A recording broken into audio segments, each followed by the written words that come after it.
एक ऑर्गेनिज्म था जो काफ़ी मिस्टीरियस था, जिसका नाम था टॉर्पीडो फिश। तो ऐसा माना जाता था कि वो जो टॉर्पीडो फिश है वो बिना स्पार्क के शॉक दे देती थी।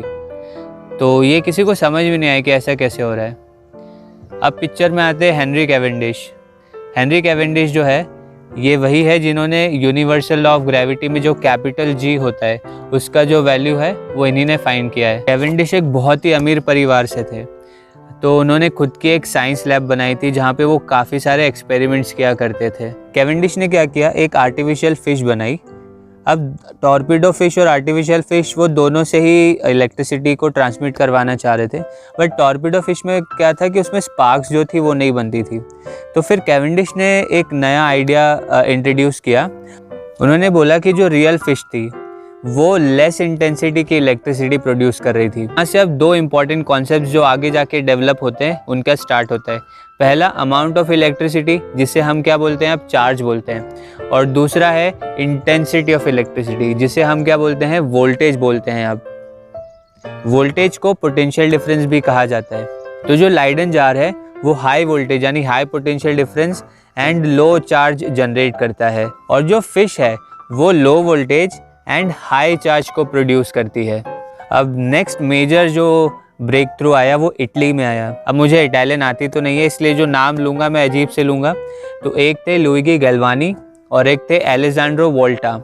ये दोनों जो थे वो राइवल की तरह थे, मतलब एक दूसरे के कट्टर दुश्मन के जैसे थे। तो इन दोनों की दुश्मनी से एक बहुत इंपॉर्टेंट डिस्कवरी होती है। गैल्वानी जो थे वो रिलीजियस थे और वोल्टा जो थे वो रैशनल थे। तो आपने शायद सुना भी हो, लुइगी गैल्वानी जो थे ना, वो उन्होंने ऑब्जर्व किया था कि जब है ना एक मरा हुआ फ्रॉग होता है तो उसको अगर इलेक्ट्रिसिटी पास करते हैं तो उसके जो टांग होती है वो ऐसे ट्विक करती है। तो उन्होंने ये प्रपोज किया कि जो लिविंग ऑर्गेनिजम्स होते हैं ना उनमें एक इंटरनल इलेक्ट्रिसिटी होती है, तो जब वो मर जाते हैं तो उनकी इलेक्ट्रिसिटी ख़त्म हो जाती है। तो वो इसी तरह से ऑर्गेनिजम्स पे एक्सपेरिमेंट करने लगे। तो जो मरे हुए ऑर्गेनिजम्स होते थे वो उनको इलेक्ट्रिसिटी पास करते थे, और ये बहुत अजीब होता था कि ऑटोमेटिकली जो मरा हुआ फ्रॉग है या कोई ऑर्गेनिज्म, उसके जो पैर है या कोई बॉडी पार्ट जो होता था वो ट्विक करता था, ऐसे हिलता था। तो ये काफ़ी वियर्ड था लोगों के लिए। पर वोल्टा जो थे वो रैशनल थे, वो ये नहीं मानते थे कि कोई एनिमल इलेक्ट्रिसिटी जैसी कोई चीज़ होती है। उनका ये मानना था कि जो एक्सटर्नली जो इलेक्ट्रिक करंट दिया जा रहा है उस इलेक्ट्रिसिटी की वजह से क्या हो रहा है, वो एनिमल इस तरह से बिहेव कर रहे हैं। गैल्वानी और वोल्टा एकदम अपोजिंग थ्योरीज प्रपोज कर रहे थे और दोनों के बीच में राइवलरी बढ़ती जाती है। तो वोल्टा क्या करते हैं, वो अपनी टंग पे अलग अलग मेटल्स को रखते हैं और ऑब्जर्व करते हैं कि अलग अलग मेटल से उनको अलग अलग सेंसेशंस होते हैं, कोई ज़्यादा ठंडा कोई गर्म होता है। इसके अलावा दोनों जो मेटल्स होते हैं उनसे टेस्ट भी अलग अलग आते हैं। तो वो ये प्रपोज करते हैं कि जो दो मेटल्स को अलग अलग यूज़ किया जा रहा है उसकी वजह से क्या हो रहा है, वो जो एनिमल्स है उनकी बॉडी पार्ट्स जो है वो मूव कर रहे हैं, उसमें इलेक्ट्रिसिटी पास हो रही है। टॉर्पीडो फिश से इंस्पायर होके वोल्टा क्या करते हैं, एक मेटल लेते हैं, उसके ऊपर एक कार्ड रखते हैं, फिर उसके ऊपर एक और मेटल रखते हैं, और मतलब अलग अलग मेटल्स होते हैं दोनों, और इस तरह से ऐसा स्टैक बनाते जाते हैं और उसको सॉल्यूशन को एसिड में रख देते हैं। तो वो ये ऑब्जर्व करते हैं कि जब वो दोनों एंड्स को टच करते हैं तो उससे उन्हें इलेक्ट्रिक करंट मिलता है, और इस पर्टिकुलर डिवाइस को वोल्टेक पाइल नाम दिया गया। वोल्टेक पाइल इंपॉर्टेंट क्यों है, क्योंकि ये पहली बैटरी जो बनाई गई थी, और आपको पता ही है आज के टाइम में बैटरीज के बिना हमारी लाइफ कितनी अजीब हो जाएगी। हर चीज़ में बैटरी है, मोबाइल फ़ोन्स में, इवन इलेक्ट्रिक व्हीकल्स में, लैपटॉप में, ऑलमोस्ट जो भी इलेक्ट्रिक अप्लायंसेस होते हैं उनमें बैटरीज लगी हुई होती है। तो ये पहली बैटरी बनाई गई थी, किसने बनाई थी, वोल्टा ने। अच्छा, ऑब्वियसली ऐसा माना जाता है कि हमारे यहाँ पर भी बहुत पहले इस तरह की बैटरीज बनाई गई थी, तो उसके कुछ डायग्राम्स मिलते हैं। तो फाइनली जो वोल्टेक पाइल से इलेक्ट्रिसिटी फ्लो करती है उसे नाम दिया जाता है इलेक्ट्रिक करंट, और दोनों मेटल्स के बीच में जो पोटेंशियल डिफरेंस डेवलप होता है दोनों एंड्स के बीच में, तो उसे नाम दिया जाता है वोल्टेज। वोल्टेज यानी किससे आया है नाम, वोल्टा से। उनके ऑनर में पोटेंशियल डिफरेंस या वोल्टेज की यूनिट को क्या रखा गया, वोल्ट रखा गया। उसके बाद तो वोल्टेक पाइल बहुत फेमस होता गया। फिर एक ब्रिटिश साइंटिस्ट थे हम्फ्री डेवी, उन्होंने क्या किया, 800 वोल्टेक पाइल्स को इकट्ठा करके एक बहुत बड़ी बैटरी बनाई जो कि बहुत सारा शॉक देती थी।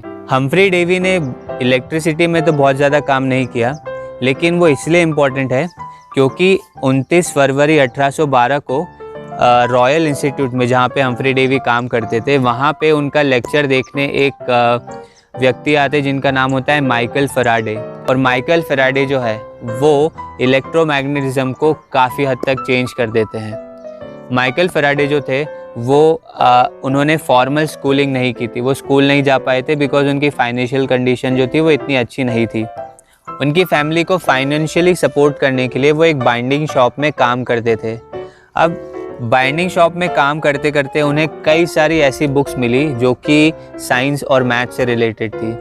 तो मैथ्स में तो उनको बहुत ज़्यादा इंटरेस्ट आया नहीं, लेकिन जो फिज़िक्स और जो साइंस से रिलेटेड बुक्स जो थी उन्हें काफ़ी इंटरेस्टिंग लगी। तो वो जब बुक बाइंडिंग के लिए आती थी बुक्स, तो उनको पढ़ने लगे और खुद ही नई नई चीज़ें समझने लगे। तो वो एक सेल्फ टॉट व्यक्ति थे जिन्होंने खुद ही स्टडी किया। तो माइकल फैराडे जो थे वो इसको पढ़ते जाते हैं। तो जैसे हमने बात की, वो एक दिन हम्फ्री डेवी का एक्सपेरिमेंट और लेक्चर्स देखने जाते हैं। तो फिर जब वो वहाँ पे जाते तो हम्फ्री डेवी के लेक्चर के पूरे नोट्स बनाते और उन नोट्स को सेंड कर देते हैं हम्फ्री डेवी को। हम्फ्री डेवी जब वो नोट्स देखते हैं तो उन्हें काफ़ी इम्प्रेसिव लगता है और वो माइकल फैराडे को बुलाते हैं अपने पास। फिर फैराडे को जब वो अपने पास बुलाते हैं तो फिर उनसे थोड़ी बहुत बातचीत करते हैं और फिर वो फैराडे को एज एन असिस्टेंट अपने यहाँ पे रख लेते हैं। तो यहाँ से एक लेजेंड का जन्म होता है। माइकल फैराडे हम्फ्री डेवी के असिस्टेंट बन जाते हैं और वो हम्फ्री डेवी के लैब में, और जो रॉयल इंस्टीट्यूट है, रॉयल इंस्टीट्यूट क्या है, रॉयल इंस्टीट्यूट उस टाइम पे और इवन अभी भी कहा जा सकता है कि दुनिया का सबसे प्रेस्टिजियस साइंटिफिक इंस्टीट्यूट था जो लंदन में है।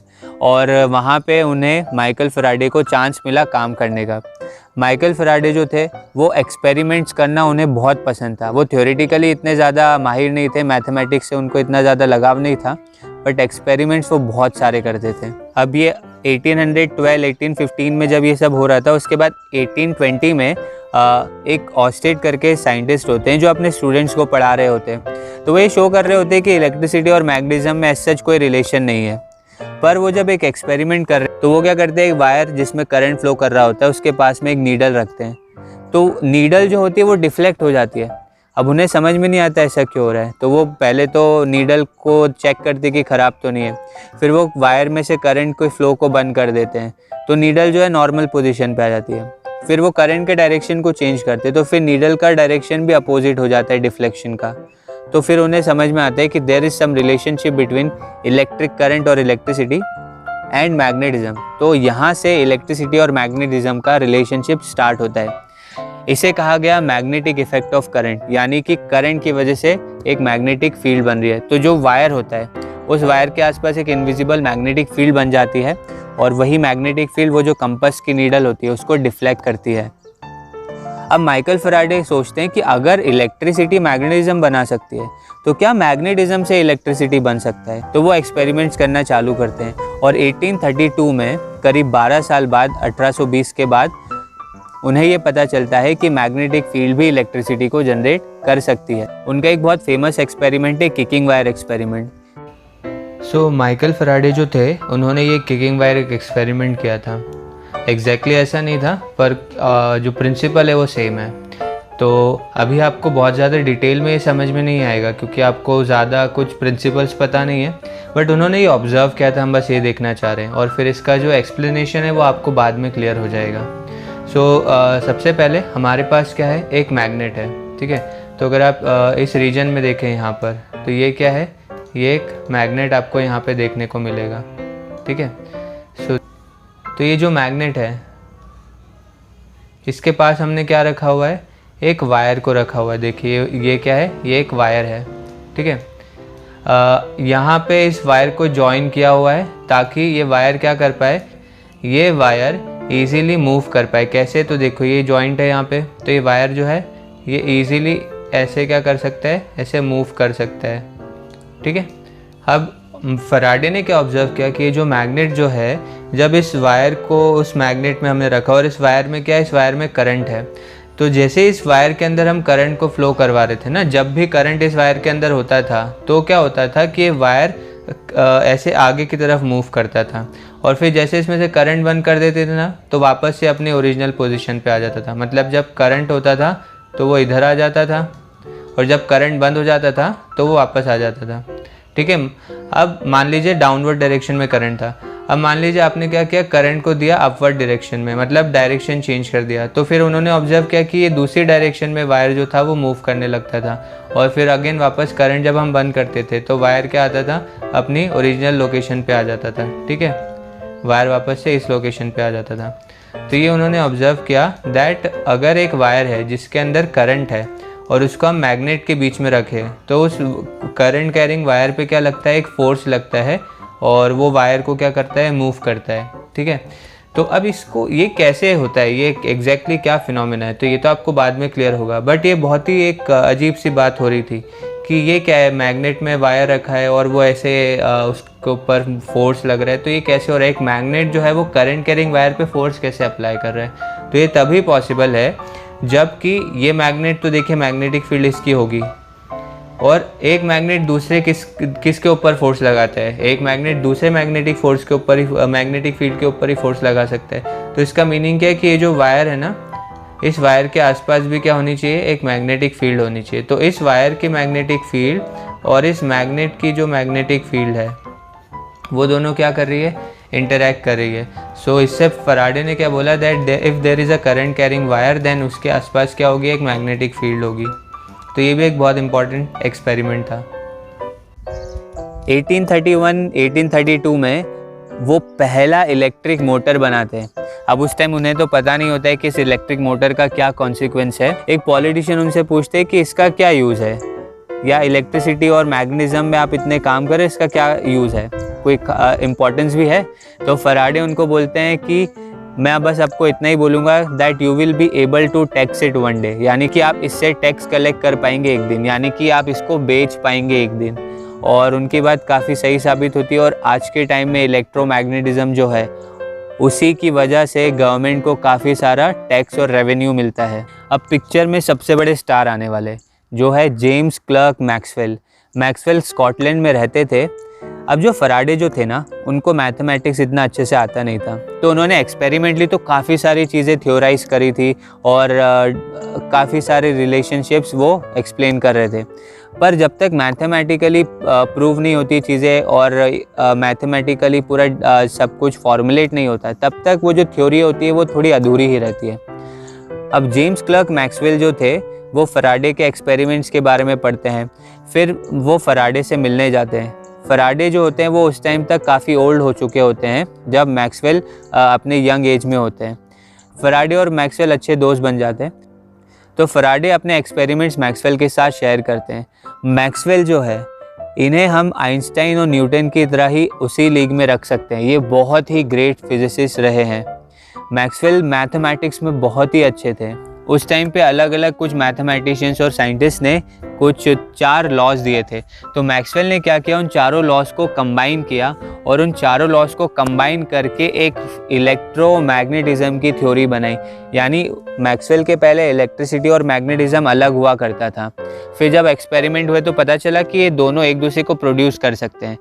फिर फाइनली मैक्सवेल ने क्या किया, कुछ इक्वेशंस थी, 4 इक्वेशंस, जिन्हें हम मैक्सवेल्स इक्वेशन भी बोलते हैं। उन इक्वेशंस के थ्रू ये एक्सप्लेन किया कि ये दोनों फिनोमिना अलग अलग नहीं है, एक ही फिनोमिना है, जिसे इलेक्ट्रोमैग्नेटिज्म बोलते हैं। इलेक्ट्रिसिटी और मैग्नेटिज्म अलग नहीं है, एक ही कॉइन के 2 हिस्से हैं। अब इंटरेस्टिंग बात है कि उन्होंने इलेक्ट्रिसिटी और मैग्नेटिज्म को तो कंबाइन किया ही, लेकिन जब वो ये मैथमेटिकली डिराइव कर रहे थे इक्वेशंस, तो उन्हें एक इलेक्ट्रोमैग्नेटिक वेव के बारे में पता चला। तो उन्होंने एक इलेक्ट्रोमैग्नेटिक वेव मैथमेटिकली डिराइव की, और उस वेव की खास बात ये थी कि वैक्यूम में उसकी स्पीड जो थी वो लाइट की उस टाइम पे जो हमें स्पीड पता थी उसके इक्वल थी। लाइट की स्पीड थी 3 × 10⁸ मीटर्स पर सेकेंड, वैक्यूम की बात करें हम। और वो जो EM वेव थी मैथमेटिकली जो उन्होंने कैलकुलेट किया था उसकी वैल्यू भी यही आ रही थी। मैक्सवेल वाज शॉक्ड कि ये कैसे हो सकता है। तो फिर उन्होंने और सोचा, फिर उन्होंने ये थ्योराइज किया कि जो विजिबल लाइट होती है ये भी एक इलेक्ट्रोमैग्नेटिक वेव होती है। तो मैक्सवेल ने एक ही झटके में इलेक्ट्रिसिटी, मैग्नेटिज्म और लाइट, फिजिक्स की 3 अलग अलग ब्रांचेस को कंबाइन कर दिया इलेक्ट्रोमैग्नेटिज्म में। और ये जो इलेक्ट्रोमैग्नेटिक थ्योरी है, इसे हम मैक्सवेल का एक बिग रेवोल्यूशन कह सकते हैं। और ये पहला ऐसा इंसिडेंस था जब फिजिक्स के अलग अलग ब्रांचेस कंबाइन हो गई, यूनिफिकेशन हो गया। और आज हम इसी चीज़ को आगे बढ़ा रहे हैं। आज फिजिसिस्ट का यही काम होता है और यही वो चाह रहे हैं कि जो अलग अलग फिज़िक्स की ब्रांचेज है किस तरह से उन्हें कंबाइन किया जाए और एक थ्योरी ऑफ एवरीथिंग बनाई जाए। तो ये पहला इंस्टेंस है जब यूनिफिकेशन हुआ इतने ग्रैंड स्केल पर। तो ये बहुत ज़्यादा इम्पॉर्टेंट डिस्कवरी थी। अब इलेक्ट्रिसिटी दो चीज़ों में यूज़ हो रही थी। पहला था लाइट के प्रोडक्शन में, लाइट बनाने में, और दूसरा था इलेक्ट्रोमैग्नेटिक वेव्स को जनरेट करने में, जिससे क्या होता था, वायरलेस कम्युनिकेशन होता था। जैसे रेडियो वेव्स वगैरह जो होती थी वो वायरलेस कम्युनिकेशन में यूज़ हुआ करती थी। अगर हम पहले लाइट बल्ब्स की बात करें तो आपने शायद नाम सुना ही हो थॉमस अल्वा एडिसन का। यूएस में 1880s की बात है, उसके बाद की बात है। तो थॉमस अल्वा एडिसन जो थे वो मेनलो पार्क में उन्होंने एक बहुत अच्छी एक टीम बनाई थी इंजीनियर्स की, साइंटिस्ट की, जो कि लाइट बल्ब जो होते हैं और जो बेसिक जो इलेक्ट्रिसिटी का इंफ्रास्ट्रक्चर है उस पर काम कर रहे थे। एडिसन के अलावा इंग्लैंड में एक जोसेफ स्वान करके साइंटिस्ट थे जो कि लाइट बल्ब्स पे काम कर रहे थे। तो जो जोसेफ स्वान है और थॉमस अल्वा एडिसन है, उन दोनों ने टाई अप किया और जो जोसेफ स्वान है उनकी टीम ने, थॉमस अल्वा एडिसन है उनकी टीम ने जो लाइट बल्ब्स है पहली बार उसे प्रॉपरली बनाया। अब ऑब्वियसली अभी हम बस थॉमस अल्वा एडिसन को जानते कि उन्होंने लाइट बल्ब बनाया, पर ऐसी बात नहीं है। थॉमस अल्वा एडिसन की टीम ने, जोसेफ स्वान ने और भी कई लोग थे जिन्होंने ये लाइट बल्ब को बनाने में पूरा काम किया था। सिर्फ थॉमस अल्वा एडिसन ने काम नहीं किया था। अच्छा, वो उनकी कंपनी थी, इस वजह से उन्हें इतना क्रेडिट दिया जाता है। खैर, तो जब थॉमस अल्वा एडिसन ने ये जो लाइट बल्ब बनाया था वो एक इनकैंडेसेंट लाइट बल्ब था। और इनकैंडेसेंट लाइट बल्ब आपने जो पहले देखे होंगे ना, जो एक 40 वॉट, 20 वॉट, 60 वॉट्स के जो बल्ब्स होते थे येलोइश कलर के, जिसमें एक फिलामेंट होता था, वैसा उन्होंने बल्ब बनाया था। एडिसन का एक और अगला टारगेट ये था कि वो अमेरिका के हर एक घर में इलेक्ट्रिसिटी पहुंचाना चाहते थे और इलेक्ट्रिसिटी पहुंचाने के लिए वो बहुत सारे सिस्टम्स को डेवलप करने की कोशिश कर रहे थे। तो उनका ये मानना था कि जो इलेक्ट्रिसिटी है वो, जो जैसे मान लीजिए एक घर यहाँ पे है, तो इस घर को अगर इलेक्ट्रिसिटी चाहिए तो उस घर में ही एक छोटा सा पावर प्लांट बनाना चाहिए और वहीं पे उस इलेक्ट्रिसिटी को जनरेट करना चाहिए। तो वो इस चीज़ पे वर्क करना स्टार्ट करते हैं। न्यूयॉर्क में मेनलो पार्क और जो आसपास की जगह होती है वहाँ पे वो कुछ घरों में ऐसे पावर प्लांट्स भी लगाते हैं और वहाँ पे इलेक्ट्रिसिटी जनरेशन करते हैं और उन घरों को इलेक्ट्रिसिटी प्रोवाइड करते हैं। तो उनका ये मानना था कि इलेक्ट्रिसिटी इस तरह से सभी घरों में पहुँचानी चाहिए। पर एडिसन ने ये देखा कि इंडिविजुअली जब हम घरों में इलेक्ट्रिसिटी बना रहे थे तो वो जो जनरेटर्स हैं ना वो बहुत ज़्यादा नॉइज़ी होते थे और इंडिविजुअली घरों में जनरेटर बनाना बहुत एक्सपेंसिव भी हुआ करता था। तो फिर वो एक सेंट्रल स्टेशन बनाने का सोचने लगे कि एक सेंट्रल स्टेशन बनाते हैं जहाँ से सप्लाई किया जाए। पर वो जो थे वो डीसी यानी डायरेक्ट करंट को यूज़ कर रहे थे। अभी डायरेक्ट करंट क्या होता है, एक ऐसा करंट होता है जिसका डायरेक्शन चेंज नहीं होता है टाइम के साथ। अल्टरनेटिंग करंट एक ऐसा करंट होता है जिसमें डायरेक्शन चेंज होता है टाइम के साथ। तो अभी डीसी और एसी आपको आगे डिटेल में पता चलेगा। सो अल्वा एडिसन जो थे वो डीसी पे वर्क करने की कोशिश कर रहे थे। अब डीसी के साथ प्रॉब्लम क्या है, डायरेक्ट करंट के साथ, दैट उसको बहुत ज़्यादा लॉन्ग डिस्टेंस तक हम नहीं ट्रांसमिट कर सकते क्योंकि बहुत एनर्जी लॉसेज होते हैं। तो अब एडिसन जो थे वो डिलेमा में थे, क्या किया जाए कि मतलब सेंट्रल स्टेशन से इलेक्ट्रिसिटी पहुंचाई जाए, डीसी जा नहीं पा रहा है, या फिर इंडिविजुअली घरों में बनाई जाए। तो फिर उन्होंने एक ऐसा किया कि जो कुछ छोटा एरिया था वहाँ पे जो कुछ घर थे वहाँ पे वो एक छोटा सा सेंट्रल स्टेशन बना के उन घरों को उससे इलेक्ट्रिसिटी प्रोवाइड करने लगे। तो बहुत दूर सेंट्रल स्टेशन ना बना के उन्होंने छोटे छोटे रीजन में सेंट्रल स्टेशन बनाने के बारे में सोचा। पर ऑब्वियसली इसमें अगेन डिफ़िकल्टीज थी और ये इतना फिजिबल लग नहीं रहा था। पर एडिसन काफ़ी स्टबन थे और वो अपने इस डीसी को, डायरेक्ट करंट को ही यूज़ करना चाहते थे और उनका यही मानना था कि इसी के थ्रू इलेक्ट्रिसिटी प्रोवाइड की जा सकती है। अब जिस व्यक्ति ने हमारी पूरी लाइफ को चेंज किया है, जिस तरह से इलेक्ट्रिसिटी प्रोडक्शन और ट्रांसमिशन होता है, उनकी एंट्री होती है निकोला टेस्ला। अब आज के टाइम में निकोला टेस्ला काफ़ी फेमस हो गए हैं। बीच में पहले इनिशियली वो थोड़ा सा कंट्रोवर्शियल थी उनकी बातें। तो अभी तो जैसे एलन मस्क है तो उन्होंने अपनी जो कार कंपनी है उसका नाम भी Tesla electricity, Tesla electric motor Corp रखा है। तो वहाँ पे उन्होंने इंस्पिरेशन निकोला टेस्ला के नाम से ही ली थी, उनके ऑनर में रखा है। तो टेस्ला कौन थे? टेस्ला जो थे वो क्रोएशिया, सर्बिया में पैदा हुए थे। फिर वो यूएसए आते हैं for the purpose of work. तो जब वो अमेरिका इनिशियली आते हैं तो वो थॉमस अल्वा एडिसन की लैब में काम करते हैं मेनलो पार्क में। अब टेस्ला जो थे वो काफ़ी अपने लुक्स को लेके पर्टिकुलर थे और काफ़ी वो बहुत हार्ड वर्किंग थे, काम पे बहुत उनका ध्यान रहता था, हमेशा काम करते रहते थे। तो टेस्ला जब वहाँ पे लैब में आए तो इनिशियली तो ठीक थी चीज़ें, बट ग्रेजुअली क्या होने लगा, टेस्ला और एडिसन के बीच में जो आइडियाज़ को लेकर के खींचतान होने लगी। दोनों अलग अलग चीज़ें सोच रहे थे। एडिसन चाह रहे थे कि डीसी को यूज़ किया जाए सप्लाई के लिए और पास में ही पास से ही ट्रांसमिशन किया जाए। एडिसन से ठीक अलग टेस्ला क्या चाह रहे थे कि जो इलेक्ट्रिसिटी है वो अल्टरनेटिंग करंट के फॉर्म में जनरेट की जाए और बहुत लॉन्ग डिस्टेंस यानी hundreds and thousands of kilometre दूर से लेके आए, बहुत दूर कहीं पे बनाए। अब वो ऐसा कि वो आपको आगे समझ में आएगा। तो एडिसन जो थे, एडिसन बिल्कुल अपोज कर रहे थे टेस्ला के इस चीज़ को, और थोड़े देर बाद दोनों के बीच में ब्रेकडाउन होता है और टेस्ला वहाँ से काम छोड़ के चले जाते हैं। अब यहीं से स्टार्ट होता है साइंस की एक बहुत बड़ी rivalry, war of the currents भी इसे कहा जाता है, जिसमें टेस्ला का एसी और एडिसन का डीसी, ये जो करंट्स थे इनके बीच में कौन आगे ट्रांसमिशन में यूज़ होगा, इसके बारे में काफ़ी वॉर जैसा एक इन्वायरमेंट बन गया था। तो एडिसन जो थे ना वो काफ़ी इन्वेंशंस तो उन्होंने किए, लेकिन साथ में वो बिजनेसमैन भी बहुत अच्छे थे और वो ये डिमॉन्स्ट्रेट करना उन्होंने स्टार्ट कर दिया कि डीसी जो है वो सेफ़ है और एसी जो है वो बहुत डेंजरस हो सकता है।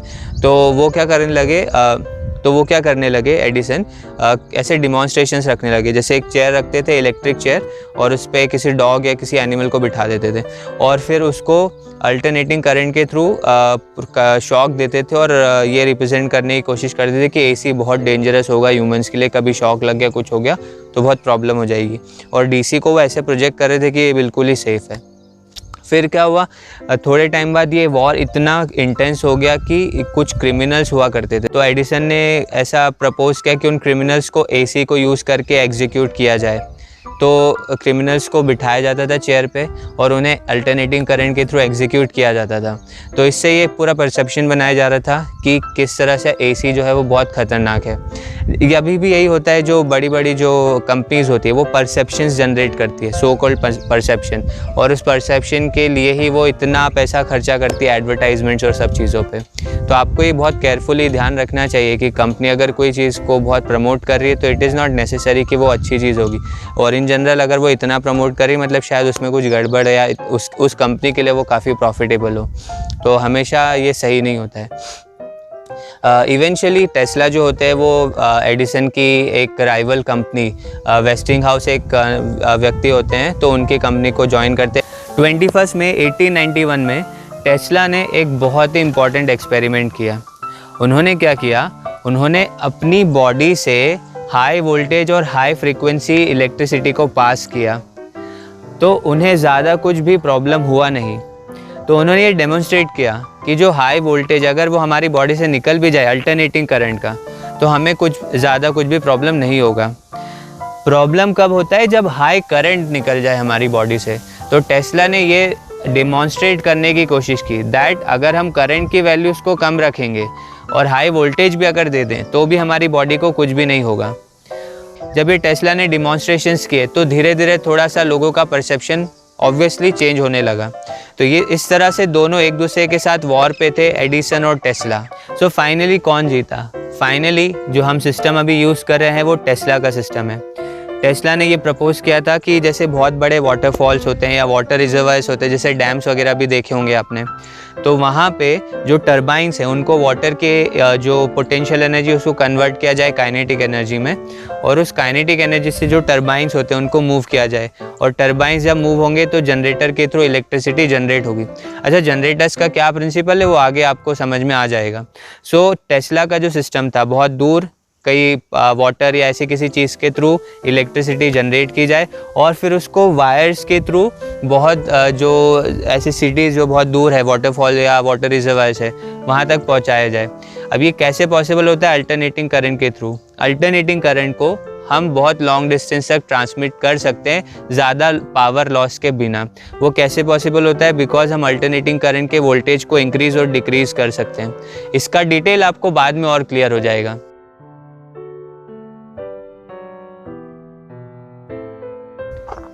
जैसे आपको पता है पहले एक ब्रॉन्ज एज था, आयरन एज था, स्टोन एज था उसके भी पहले, तो वैसे ही अभी कौन सा एज है? अभी है सिलिकॉन का एज। सिलिकॉन क्या है ये सब थोड़ा आपको आगे क्लियर होता जाएगा। तो अब ये जो स्टोरी है, ये कंप्यूटर्स और ये सब कैसे डेवलप होने लगे, ये जो पूरा इलेक्ट्रॉनिक्स अभी डेवलप हुआ है वो कैसे डेवलप हुआ, तो इसकी अब हम बात करने। बेंजामिन फ्रैंकलिन और कुछ दूसरे जो साइंटिस्ट थे उन्होंने इंसुलेटर्स और कंडक्टर्स इन दो टाइप के मटेरियल्स को ऑब्जर्व किया था।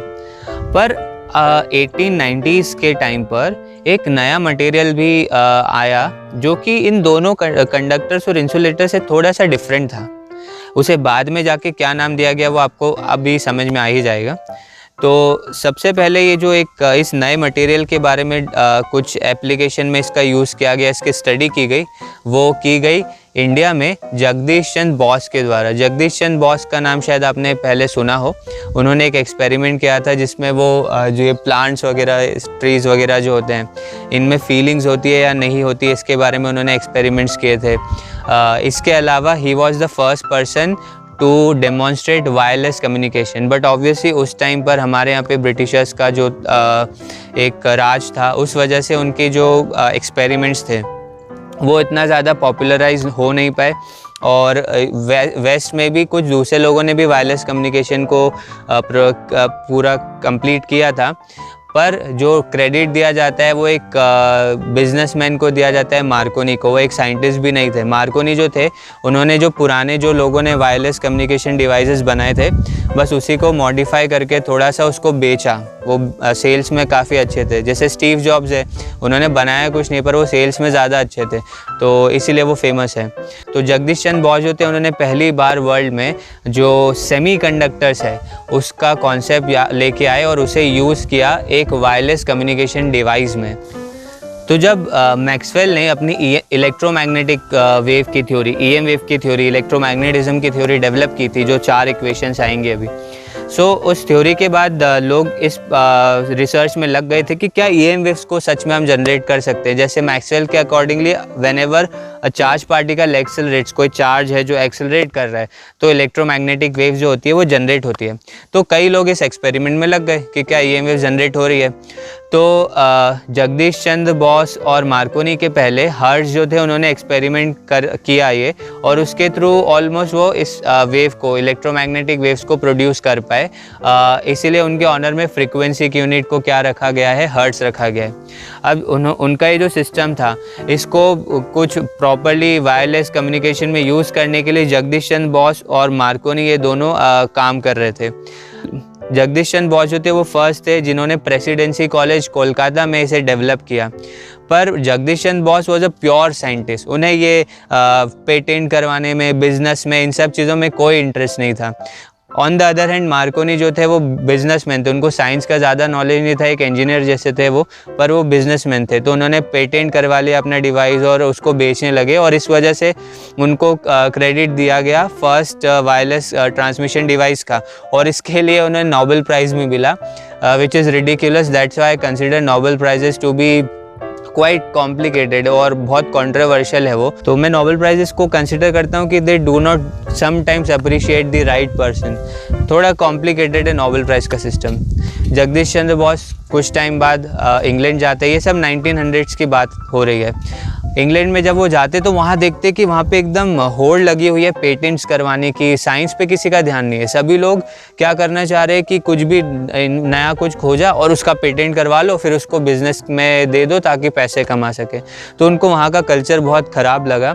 फिर वो वापस इंडिया आ जाते हैं और इंडिया आके कहते हैं कि it is all about business there, nothing else.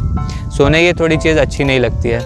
अच्छा, एक और इम्पॉर्टेंट चीज़, मार्कोनी ने कोई नया डिवाइस खुद से इन्वेंट भी नहीं किया था। उन्होंने ओलिवर लॉज, एक इंग्लैंड में एक साइंटिस्ट थे, उनके ही डिज़ाइन को, उनके ही डिवाइस को शो किया था, रिप्रेजेंट किया था, थोड़ा बहुत मॉडिफाई करके। तो दिस इज़ रिडिकुलस कि उन्हें नोबेल प्राइज़ भी मिलता है और उनको फर्स्ट ऐसा कहा जाता है मार्कोनी ने पहली बार रेडियो ट्रांसमिशन किया, वायरलेस ट्रांसमिशन किया, विच इज़ क्वाइट रिडिकुलस। सो ये बात भी आप ध्यान रखिए। और ये एक इम्पॉर्टेंट लेसन है कि हमेशा आपने अगर किसी का नाम सुना है तो इट इज़ नॉट नेसेसरी कि उसने किया हो उसको डिस्कवर, और ये भी ज़रूरी नहीं है कि आप जैसे किसी एक इंडिविजुअल का नाम सुना है, जैसे आपने एडिसन का नाम सुना है, so it is not necessary कि उस एक इंडिविजुअल ने ही वो चीज़ फाइंड की थी, उसके साथ और भी लोग हो सकते हैं जिन्होंने उसको इम्प्रूव किया था। बट कई बार ऐसा होता है कि जो प्रॉपर जो डिस्कवरर्स होते हैं या जो टीम होती है उनको क्रेडिट नहीं दिया जाता है, बिकॉज वो जो लोग होते हैं वो इन्फ्लुएंशियल होते हैं।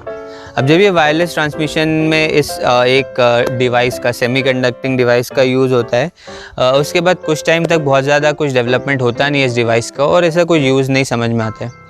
पर 1947 में बेल लैब्स जो है, Bell laboratories, Alexander Graham Bell जो थे जिन्होंने टेलीफोन इन्वेंट किया था, उनकी एक कंपनी थी। तो उस कंपनी में कुछ काम करने वाले लोगों ने दुनिया का पहला ट्रांजिस्टर बनाया था, ठीक है। जॉन बार्डिन और भी कुछ उनकी टीम में लोग थे, उन लोगों ने मिलके ट्रांजिस्टर बनाया। ट्रांजिस्टर क्या होता है?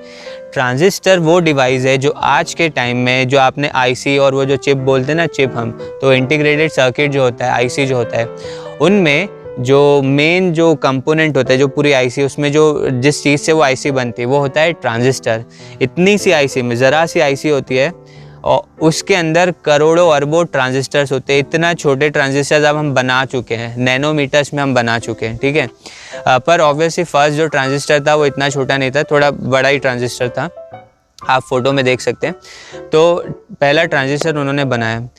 फिर 1951 में विलियम शॉकले ने पहला बायपोलर जंक्शन ट्रांजिस्टर यानी बीजेटी बनाया। तो एक बायपोलर जंक्शन ट्रांजिस्टर जो होता है वो इनिशियली काफ़ी इंपॉर्टेंट ट्रांजिस्टर हुआ करता था, जो काफ़ी डिवाइसेस में यूज़ होता था। अब ऑब्वियसली अब बीजेटी को भी यूज़ नहीं किया जाता है, अब और अच्छे ट्रांजिस्टर्स आ गए हैं, जैसे मॉसफेट पे जो वर्क करते हैं, तो और भी काफ़ी ट्रांजिस्टर्स अब आ गए हैं। तो विलियम शॉकले ने 1951 में बीजेटी को इन्वेंट किया। So it is mind boggling कि इतने से आईसी में, ज़रा से आईसी में करोड़ों ट्रांजिस्टर्स होते हैं। हम नैनोमीटर के स्केल पे ट्रांजिस्टर्स को फैब्रिकेट करना सीख गए हैं और ऑब्वियसली अब नैनोमीटर से भी छोटे स्केल पे हम ट्रांजिस्टर्स को शायद डेवलप कर पाएँ। उसमें फिर हम क्वांटम मैकेनिक्स में हमको यूज़ करना पड़ेगा सारा थ्योरी, तो इसलिए आपने अब शायद क्वांटम कंप्यूटिंग के बारे में भी सुना हो। तो अभी हमारे पास, आपने शायद नाम ऐसे सुने होंगे फैब्रिकेशंस में, जो ये स्नैपड्रैगन का प्रोसेसर है या किसी क्वालकॉम जो बनाती है स्नैपड्रैगन, उसका जो प्रोसेसर है वो 8 नैनोमीटर का या 10 नैनोमीटर की फैब्रिकेशन के ऊपर बेस्ड है। मतलब उसका ट्रांजिस्टर का साइज़ इतना छोटा हो गया है। सो लेट्स सी हम और कितना छोटा ट्रांजिस्टर्स को बना पाएंगे और कब तक ये जो हमारा एक एक्सपोनेंशियल ग्रोथ हुआ है इलेक्ट्रॉनिक्स में वो कब तक रहता है। अगला जो मेजर स्टेप रहेगा वो तो क्वांटम मैकेनिक्स के थ्रू ही हो पाएगा और इस स्केल पे क्वांटम मैकेनिक्स बहुत इंपॉर्टेंट हो जाता है। अब हमने बात की वायरलेस कम्युनिकेशन की, हमने बात की इलेक्ट्रिसिटी जनरेशन, प्रोडक्शन, ट्रांसमिशन की, हमने बात की सेमीकंडक्टर के रिवॉल्यूशन की जिससे ट्रांजिस्टर बना। अब जो नेक्स्ट बिग स्टेप होगा वो होगा सुपर कंडक्टर्स में। अभी हम सुपर कंडक्टिविटी में बहुत ज़्यादा कुछ रिसर्च में बहुत कुछ नई चीज़ें नहीं फाइंड कर पाए हैं। सुपर कंडक्टिविटी क्या होता है? एक ऐसा फिनोमिना होता है जिसमें जैसे वायर होता है ना कोई भी, तो वो उसमें कुछ ना कुछ रेजिस्टेंस होता है, हर एक मटेरियल में थोड़ा रेजिस्टेंस होता है। मतलब वो गर्म हो जाते हैं और हीट के फॉर्म में एनर्जी को लूज करता है, इलेक्ट्रिकल एनर्जी जो है वो हमारी वेस्ट हो जाती है। तो सुपर कंडक्टर क्या होता है? उसकी रेजिस्टेंस होती है 0, यानी कि वो वायर हीटअप नहीं होता है और जो आपका रेजिस्टेंस है 0 होने की वजह से जो करंट है और जो वोल्टेज है उसमें रिडक्शन नहीं होता है और आपका जो डिवाइस है वो बहुत ज़्यादा एफिशिएंसी के साथ क्या करता है? वर्क करता है। तो सुपर कंडक्टिविटी के ऊपर कुछ मैग्लेव ट्रेन्स वर्क करती है और बेसिक कुछ ऐसे साइंस में रिसर्च अभी चल रहा है इस पर। अभी हमारा होली ग्रेल है साइंस का सुपर कंडक्टिविटी में कि हम रूम टेम्परेचर पे, जो हमारे ये जो अभी रूम टेम्परेचर जो 25 डिग्री सेल्सियस, 30 डिग्री सेल्सियस जो है, इस टेम्परेचर पे कोई ऐसा डिवाइस ढूंढ पाए जो सुपर कंडक्टर की तरह बिहेव कर पाए। सुपर कंडक्टिविटी बहुत ही लो टेम्परेचर -150 डिग्री सेल्सियस के नीचे के टेम्परेचर्स पे ही प्रॉपरली हो पाती है। तो इसीलिए अगर हम रूम टेम्परेचर पे कोई सुपर कंडक्टर को फाइंड कर पाए तो फिर हमारे जो डिवाइसेस होंगे वो बहुत ज़्यादा क्या हो जाएंगे? एफिशिएंट हो जाएंगे और पावर रेटिंग उसकी बहुत अच्छी हो जाएगी।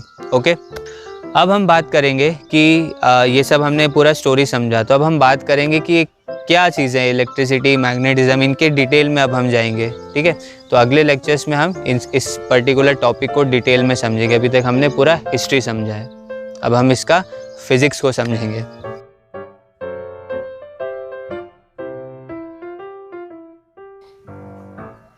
अभी तक हम लोगों ने ये समझा है कि एक इलेक्ट्रिक फोर्स होता है, एक मैग्नेटिक फोर्स होता है।